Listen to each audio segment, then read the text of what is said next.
Hi friends, आज आपण princess कटोरी ब्लाऊज हे आपण पेपर कटिंग करणार आहोत। तर सर्वात आधी ब्लाऊजची उंची घेऊया। तर मला हे ब्लाऊज पूर्ण स्टिचिंग करून 13.5 इंचापर्यंत घ्यायचं आहे। तर मी आता 2 इंच यामध्ये एक्स्ट्रा घेत आहे आणि याचा चेस्टचा भाग हा 10.5 इंच ठेवलेला आहे मी। तर आपण याचा एक बॉक्स बनवून घेऊया।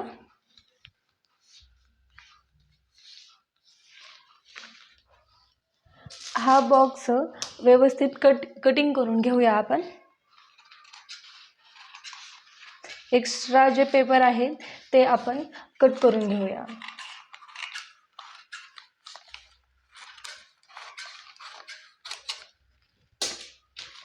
हे बघा फ्रेंड्स, आपण हे एक्स्ट्रा पेपर हा कटिंग करून घेतलेला आहे।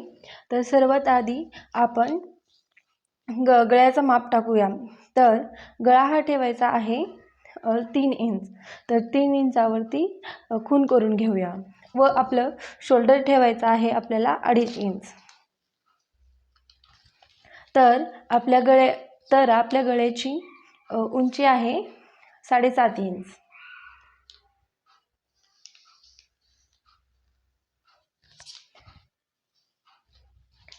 व आपल्या आर्महोलची उंची आहे 6.5 इंच। हे ब्लाऊज आपण 36 साइज या मापाचं करणार आहोत।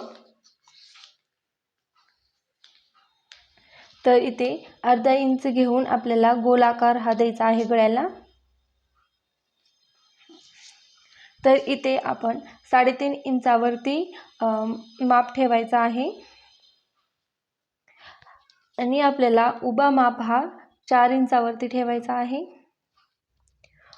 व इथून गळ्यापासून ते आपल्याला चेस्टचा टक्स जे असतो ते आपल्याला 10 इंचापर्यंत ठेवायचा आहे। व इथे जेथून आपण इथे एक सरळ रेषा मारून घेऊया व येथे 2 इंच आपण खालच्या साईडने वाढवून घेऊया। हे या प्रकारे येथून आपण प्रिन्सेसचा आकार देऊया।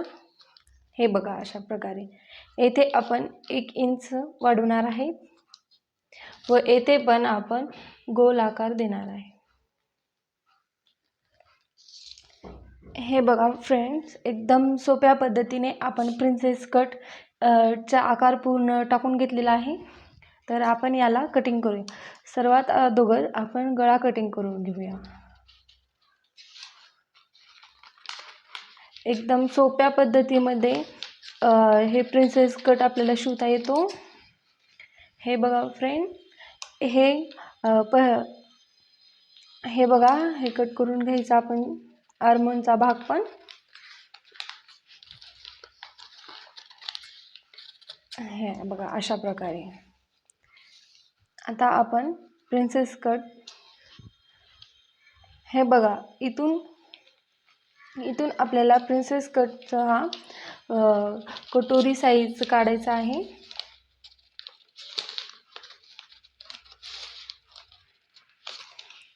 हे बघा फ्रेंड्स, आपण हे प्रिन्सेस कटची कटोरी काढलेली आहे व आपण याला इथून माप देऊ, एकदम छान प्रकारे असं वळण देऊया।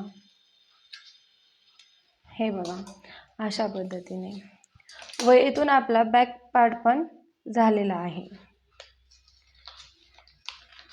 तर याची सुद्धा आपण व्यवस्थित कटिंग करून घेऊया। हे बघा फ्रेंड, हे आपली सुंदर प्रकारे अशी प्रिन्सेस कटची पेपर कटिंग झालेली आहे। हे बघा, अशा प्रकारे प्रिन्सेस कटची एकदम सोप्या पद्धतीने आपल्याला पेपर कटिंग करता येते। अगदी तुम्ही ब्लाऊज शिकत जरी नसलात तर तुम्हाला हे पेपर कटिंग बघून एकदम सोप्या पद्धतीने तुम्हाला प्रिन्सेस कट हे शिकता येईल। हे बघा, हे आपला फ्रंट भाग झाला आणि हे आपला बॅक भाग झाला। तर असंच आपण स्टिच करून घेऊ शकतात। तुम्ही या चॅनलवरती पहिल्यांदा आला असाल तर प्लीज सबस्क्राईब, शेअर, कमेंट जरूर करा। थँक्यू।